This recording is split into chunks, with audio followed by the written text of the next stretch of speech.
I'm Steve Gilman, and this is Brand Story, where we help you build stronger, more sustainable brands by sharing insightful conversations with brand leaders, marketers, and professional storytellers. My guest today is Alicia Knight. So if your customers are saying, you know what, this isn't working, being able to listen to customers and truly understand, okay, maybe this is something that was really important to me back then, but now, brands can evolve and you can use that data to grow and really, to attract more customers and be more successful. Alicia is the senior product business consultant at Southwest Airlines and has worked in digital marketing and as a product manager at Southwest for about 8 years. Before Southwest, she was at Match.com, the teaching company, Rosetta Stone, and several other organizations.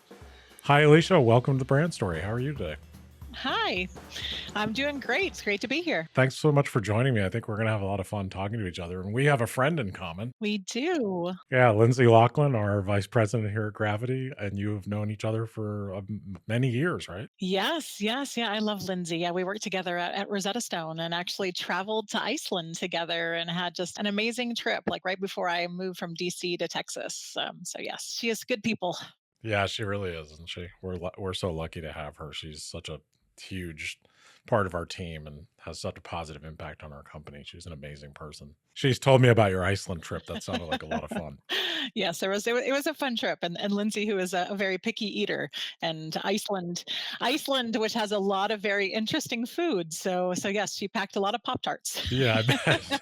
Yeah, there's a lot of weird, odd fish dishes in Iceland. Yes, yes, yes, yes. Your fermented shark, I think, is one of their big delicacies, which I don't think any of us tried that, but definitively not Lindsay. Yeah, I mean, that is definitely not her jam. She's great. She speaks highly of you. So I think what you and I will have a really fun time talking today. So you've worked in hospitality, online dating at Match.com for a while, educational software, and now an airline. And you're a senior product business consultant. I know that some of that involves process improvement, but can you unpack kind of what your role is and what you do every day? Well, so my focus has always been, I mean, so I started in the airline industry and I was in airline pricing at America West Airlines. So I've always had a passion for just travel, and the travel industry is a very cyclical. I was at U.S. Airways in DC on 9/11. So we've had lots of very high highs and very low lows. So that was kind of my passion and what just where how I ended up at Southwest. But I've always been focused on just technology projects and how you can make things better. And even when I worked with Lindsay at Rosetta Stone, it was, just thinking about the customer and thinking about that customer experience and that customer journey and what can we do with technology to make it better for customers. At US Airways, back in the day, as I've worked a few years, it was, the beginning of actually like online booking, right? So the first websites where you could actually buy an airline ticket. I was part of the initial launch of kiosks, right? So before, just like basic technology that today, all of that you take for granted because you have everything. But, back in the late 90s, early 2000s, like this was all new. So yeah, so my job at Southwest is really taking technology, and I'm working on the operations side now. I was in marketing for about 7 years, but now I'm working with pilots and our in-flight, our flight attendants, and working with them to get them technology so they have more customer data, just more data in general, so they can, so our operation runs more smoothly. Wow, that's so interesting. And I think it's amazing that you were there for like the first online ticketing and all the things that we take for granted. I remember those days. It was a big deal to be able to book your own airline ticket. Yes, on my resume, I was looking at my resume from a few years ago when I was at US Airways. The big thing was we changed the booking process, and it was like 15 steps to actually to go through and buy a ticket. We changed it to like 5, so it is crazy to think about where we were, and now I can just pull up my phone and ding ding ding, it has all of my information.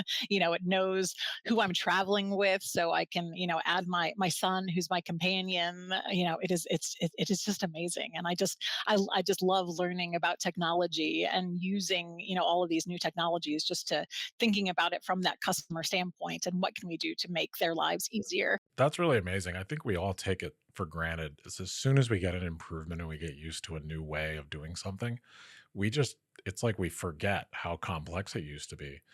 Because, trying to change an airfare back in the day, and this is not that long ago, was so much more complex. Now it's just a click. If you want to change your ticket or make change your day you're leaving or any of that, that used to be extremely complicated. Well, and the thing is it's still complicated on the back end. So travel technology is a little outdated. So your Sabre, your Amadeuses of the world. So just the if you just think about everything that goes in once, to make it very easy for the customer on their phone, it still is very complicated on the back end. So how can we make it so the customer doesn't see how complicated it really is and all the data flows, going to, TSA and making sure that they have all the data to staff up at the airport to make sure they know, when to staff up when it's not going to be as busy. It is the data flow from an airline standpoint it's pretty crazy, pretty impressive. Impressive and also just, so much more than most people imagine. So, we do a lot of work in healthcare, and I've spent a ton of time working in healthcare. And those systems and everything that needs to happen for a patient to have a good experience and get from A to B and for all the right things to happen. It's extremely complicated, but I think the most complicated is the airline industry. It is just with where you have all the regulations, and then it's different based on all the countries where you're traveling to. So you just have, and then obviously the safety pieces of it. You have, all of the different government agencies that are involved. Your air traffic control, and it's just at the end of the day, and I think United's doing a very good job as far as like sharing some of the delay information, because all of us are like, oh wow, why did you just delay this? And you're telling me it's weather, but I'm looking outside and it's nice, and I'm talking to my friend who's going to pick me up, and they say the weather's nice there. So, like, how much of this kind of crazy, chaotic journey do you share with the customers so they know, okay, well, actually, this is an air traffic control staffing issue, or there is this going on.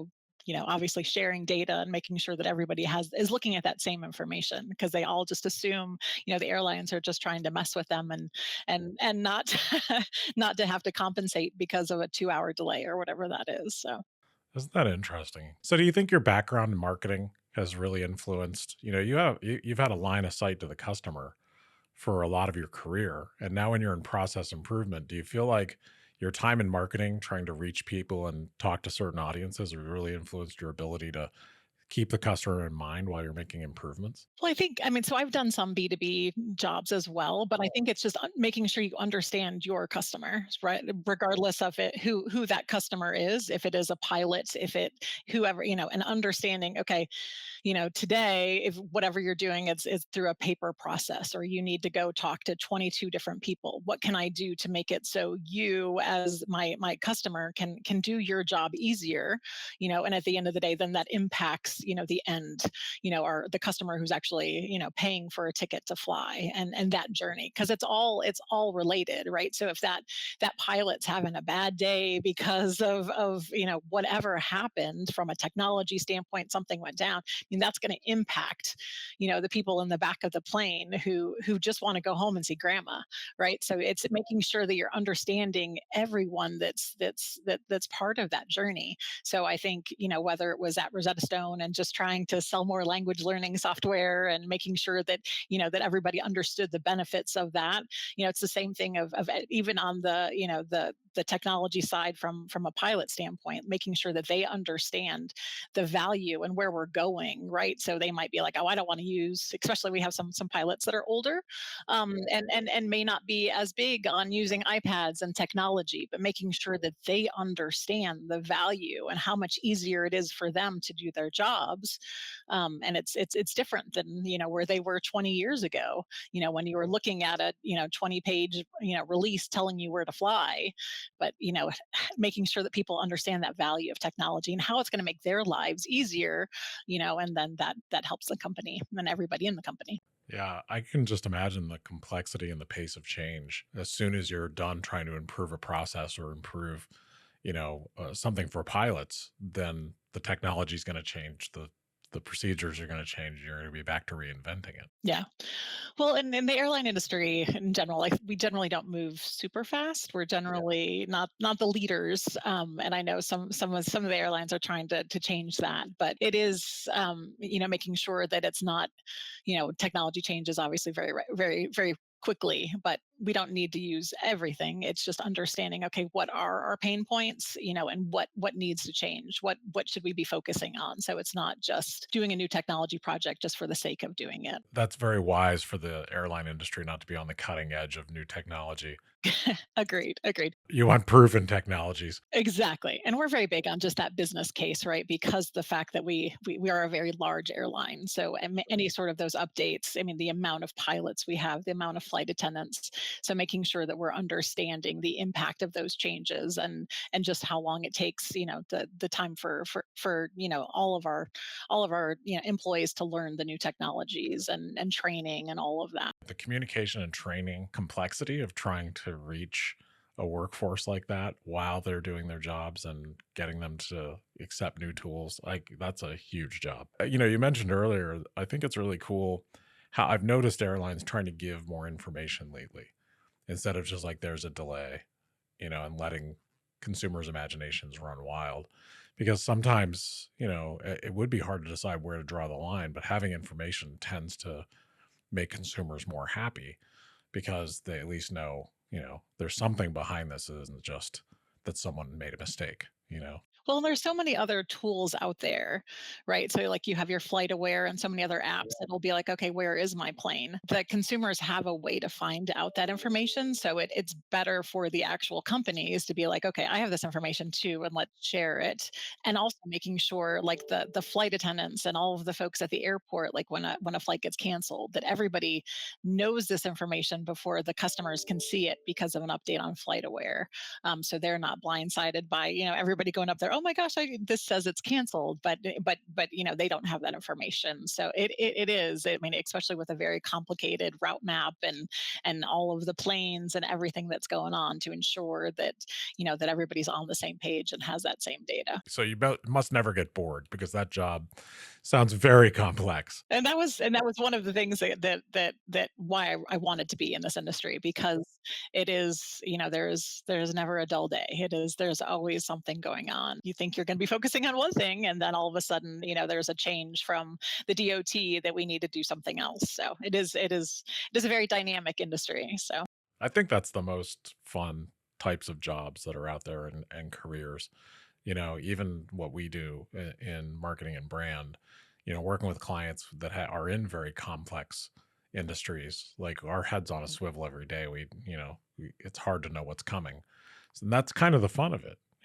You're not just doing something by rote. You have to like really be aware and interested and engaged to do your role. And also, I mean, for Southwest, which has a very beloved brand, what we're doing supports that brand as well. So it's not, and anything negative obviously impacts that brand. So making sure that what we're doing at the end, we're thinking about all of our employees and our customers as well with the decisions that we make. Yeah, that makes a ton of sense. I mean, having line of sight to the customer, they can choose other brands, so everything you do really is a brand expression, and changes and improvements. You always have to think about how it's going to affect the customer. Maybe it's not an improvement that you can do right away if it's just going to make customers angry.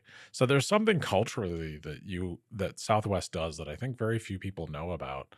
And Lindsay had told me a little bit about it before, I was going to talk to you. And it's the Southwest Animal Rescue transports. Yes. And you've taken part in those, and I'm so fascinated by this because I really think like these kind of things that organizations do are really tell you who the organization is. So obviously you've worked there for 8 years. I was just astounded at this because I had no idea you all were doing it. Can you tell me about what this is and how you've participated in it? Well, so Southwest as a whole, we are very focused on being, reaching the community and being very involved in the community, and also, I mean, supporting causes that employees are passionate about. So we have a lot that we're involved as far as just Southwest will, when employees volunteer, they have a tickets for time.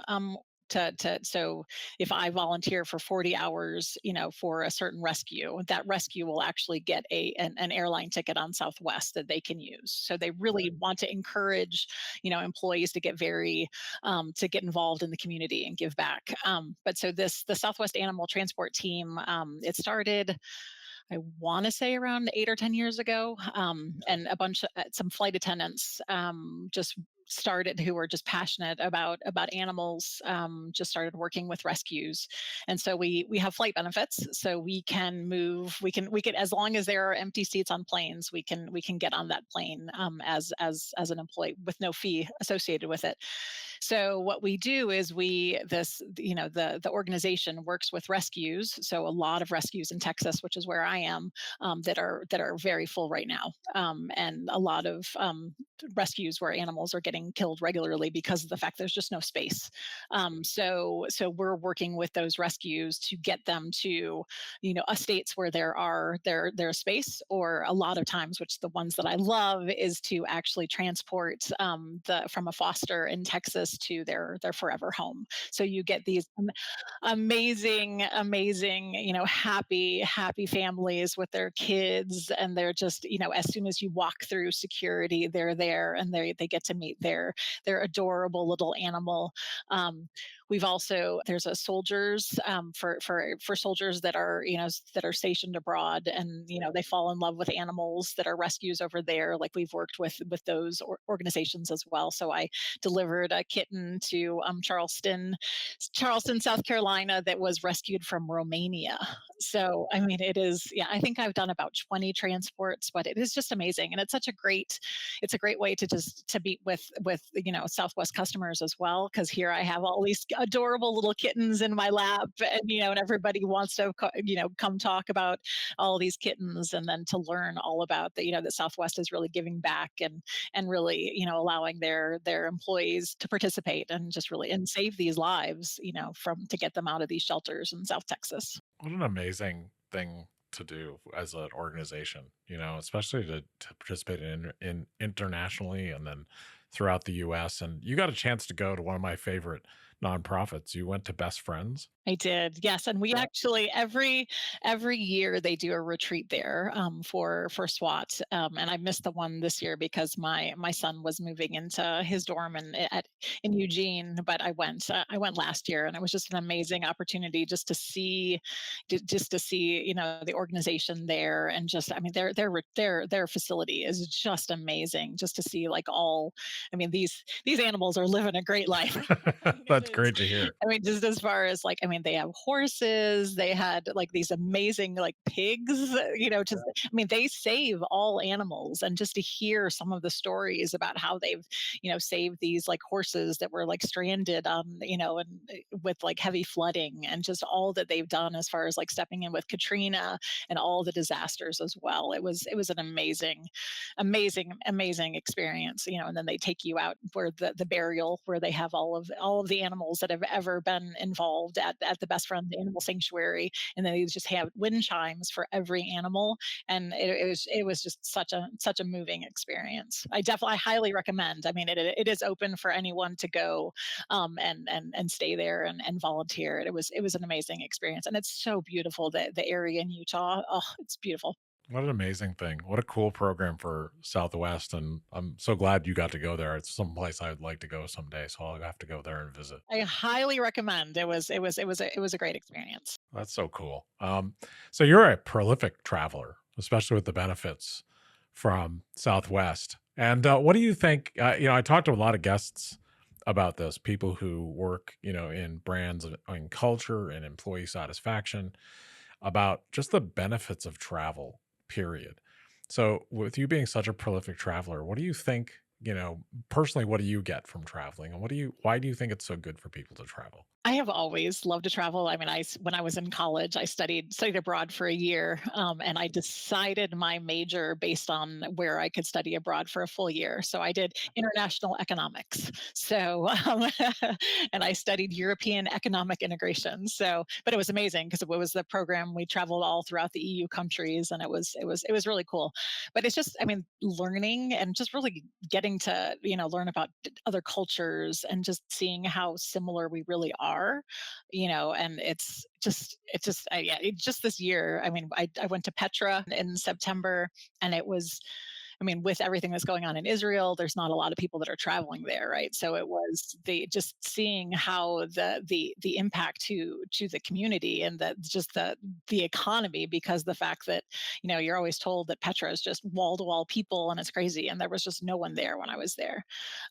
So just the impact of just of the entire, everything that's going on in the world, to just the economies, and just I met just the most amazing people, and the food was fabulous, and it's just hearing their stories and just the impact of something that they're not even involved in, but because of their location, next to what's going on, like, that people aren't going there. So many economies really just survive and thrive on travel and on people visiting. And I think, I've talked to other leaders about how, when they're looking to hire employees or looking for people that are well rounded to work in their organizations, that people that travel tend to have a better perspective and a little bit more empathy for how other people live and work. And I think it's just an incredibly important thing for marketers or anyone that's like, has a line of sight to the customer to be practicing that kind of empathy. So, where's your favorite place that you've traveled? Where's a couple places that you just like, besides best friends, that you super recommend? So just this recently, I moved my son into his college campus in Eugene, and we decided to do Crater Lake. And oh my gosh, that was so beautiful. And my daughter goes to CU Boulder, so I'm very thankful that I have kids in just beautiful areas of the United States. So those are my top two from a United States standpoint to visit. And I absolutely love Jordan. There are so many places that I would I just love to visit. I mean, going to Europe, Switzerland. I've definitely gotten more into a mountain focus lately. My daughter and I. So it's hot in Texas. So in July, the summer temperatures were starting to get a little uncomfortable. So with the flight benefits, my daughter and I were like, let's go someplace where it's winter. So we hopped on a 17-hour flight and went to Melbourne, Australia. And yeah, and it was, massive temperature improvement into the 50s. And then we went to New Zealand, which I had never been to New Zealand before, and went to the mountains there and did some hiking, and it was absolutely, absolutely beautiful. So we're planning a trip to do Southeast Asia, which is probably the one area that I haven't spent a lot of time. So we're doing that in February. Good for you. Yeah, that's one of the areas that I have traveled into Southeast Asia, and it's amazing culturally. It's so different than anything we're used to, in the US, and it's an eye opener. If you can do Japan because Japan is just unbelievable. So that's so great. I love travelers. I love, Lindsay, who we have in common, is a huge traveler. She loves to travel, and I just think like people who are committed to travel and like to have it as part of their lives tend to be very empathic with other human beings and have an open mind and are curious about other people. I think it's just a great quality to want to go out there and see the world. And it's a way to kind of bring people together as well. I mean, so in with my current role, since I've been working with pilots, so I was able to get qualified to fly in the jump seat, like in the flight deck jump seat, flying to Hawaii, when there is really not a lot going on because it's just water, and like talking with these pilots who have a very different, upbringing than I have, and they've been flying for a while, or most of them are, military academies and all of that. So it's very interesting as far as, but we do all share that same love to travel, love to be in airplanes. And yeah, it is an amazing way to just kind of learn more about people and bring people together. So I think if more people left their states and really saw the beauty of just all of the cultures, like it's such a great learning opportunity. And my kids, I mean, they've had passports since they, you know, could sit up. I think my kids were in maybe second grade and fourth grade, and we did a weekend in Abu Dhabi and Dubai. Here they are, just seeing, just a completely different culture. And, when we went to Turkey when they were young too. So like going into mosques where my daughter had to, wear a scarf and cover up, and really just using that as that teaching moment to understand the different cultures. And, then she of course would ask, why does my brother not have to cover up, and why do I have to cover my hair? And after a while she was like, I think I'm done with mosques. thanks. I think I'm let's go see something else. But it was still just at that young age to just get them excited. And they both, they're 18 and 21, and they love to travel now and are just very just want to learn more. Yeah, I think it's so good for you. And then also, it's pretty hard to be closed minded when you've gone out and seen people in other cultures and realize how alike we all are and how we all care about basically the same thing. I wish the education system somehow in college would just require everyone to go and travel, or I wish it was more widely available to all. So let me ask you a few other questions. I don't want to keep you like way too long, but in your role and what you do, what's a key piece of advice that you wish that leaders or organizations would follow as they're trying to reinvent things or improve things? I think it's really just understanding what you're trying to accomplish, right? So a lot of people, I mean, in every industry, right? You're seeing, okay, well, this is what this top brand is doing. So we need to do it. And really just trying to understand, okay, what are you trying to do? Who are you? Like understanding your brand and trying to, instead of just following, right? So I mean, I think that is just something that, in the past, Southwest has always been so different, right? And it was a small airline that we were going to do point to point. We're not going to do hubs. And it was always that we're never going to do these things. But now it's like, okay, if your customers are asking for, right? So that's the other feedback, is like really listen to your customers. Because so if your customers are saying, you know what, this isn't working, right? Because people have now learned on TikTok how to scam pre-boarding, and now like this, some of the, like, being able to listen to customers and truly understand, okay, maybe this is something that was really important to me back then, but now, brands can evolve, and you can use that data to grow and really, to attract more customers and be more successful. That's a great answer because I think a lot of times people do like flavor of the month or flavor of the year with process improvement. Like, well, this company's doing it, we should do it, without really thinking who we are. What are we really trying to accomplish, and not just making changes for change's sake or because the other guy's doing it.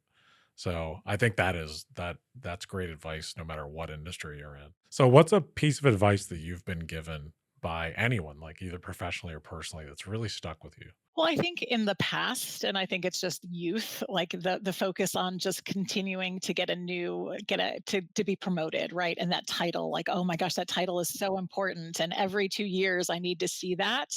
And I think thinking about like your overall happiness and making sure that you're working for a job that you're passionate about. And if you really do, enjoy where you're working and enjoy the people that you're working with, you're going to be successful because that passion is going to come through. And if I'm only looking to be like, oh no, I needed to be a director by this age, and then I'm going to be this, like, is that really going to give you that happiness? And I completely get, obviously salary is important and you need to be able to take care of yourself, but really just understanding, what is going to make me happy, what do I want to do, and that's kind of what has brought me back to the airline industry, which is not always the most highest paying job, but I love what I do.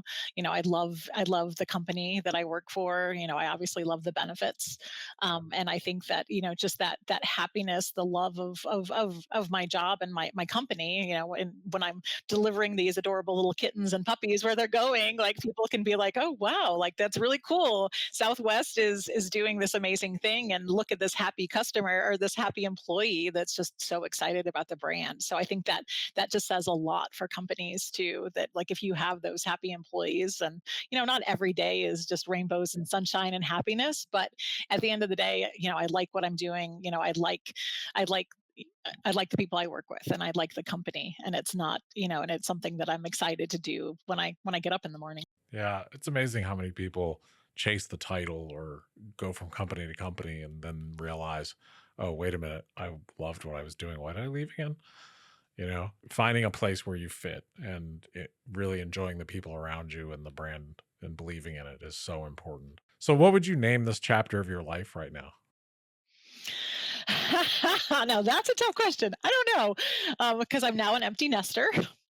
So, just yeah, and I haven't even been home much in the past since I dropped my son off.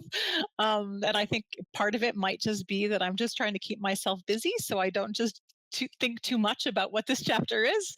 And the little, because as a mom, like I'm so excited. My kids are so happy, and you just want them to be happy. But at the end of the day, like this isn't fun. Like I don't I it's sad. Like it's my kids aren't home. It's me and my husband, and I've got a rescue puppy and two rescue kittens, which is great. I don't know what I would do if I didn't have the animals at home to keep me busy. But yeah, so I'm still trying to figure that out. So that I don't think I have an answer for. So I'm just traveling a lot and just trying to be me. Try to discover what that not the next part of your story is.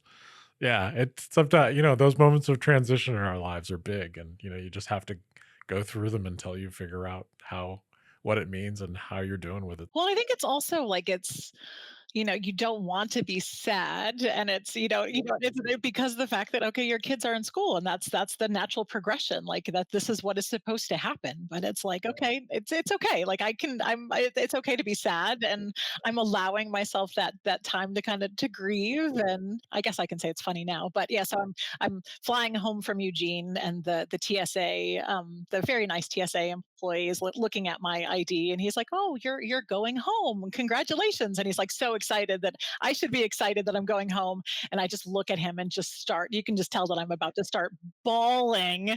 And he just looked at me, and I just like left before it could get any more uncomfortable. It's a hard time when it's fresh, when you first dropped your kids off. It takes some getting used to. It's a new reality. So good for you for continuing to work through it. It's like one of those things that so many people go through, but it is a big change. It is, yeah. It's hard because it's happy and you miss them and it's complicated and it's a lot. Last question, and I'll let you go. If you could give your younger self any advice from where you are today, what would it be? I think probably just to enjoy life a little bit more. I think it's and just to stay in the present. Like I think just back, as we were talking about before with the title chasing, right? You're just thinking about, you're thinking about what everybody else has and where I should go and like what I should want, right? Instead of really just appreciating like where I was at that time, and just kind of growing, doing things because I want to learn, right? So now that's like where I'm at now. Like I would be fine changing roles, just to learn something new. Whereas I was in marketing forever.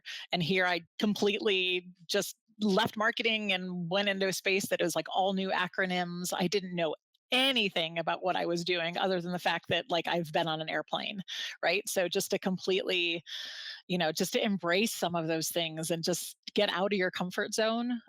Like even this, like I've never been on a podcast before. Just kind of just I've never been really big on just embracing that uncomfortable.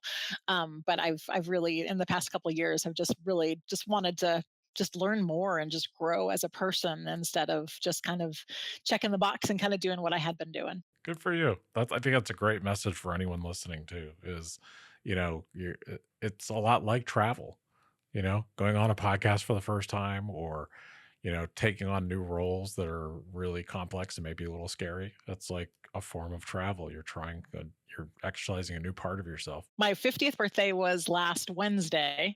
So I was supposed to be meeting a friend in Italy, but my friend was coming from where Milton hit. She was in Orlando.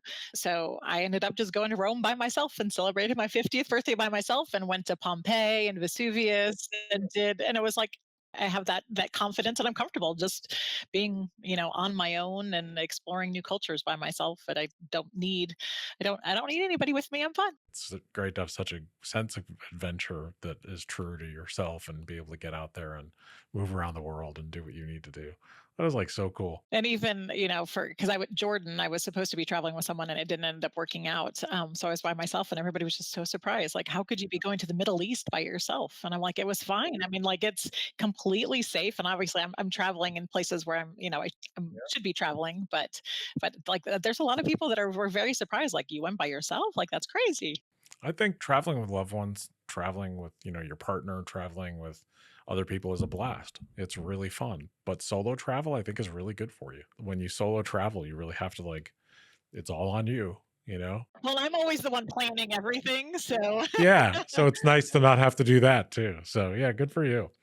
Well, thank you so much for being on the podcast today. And I've had a blast talking with you. well, thank you. It's been great. Yeah, it was really fun. And thank you so much for sharing. And I hope you get to go on one of those puppy rescue flights again soon. Oh, yes, definitely. And thanks for being here. Yes, thank you. And give Lindsay my love. I will. I'll pass that on.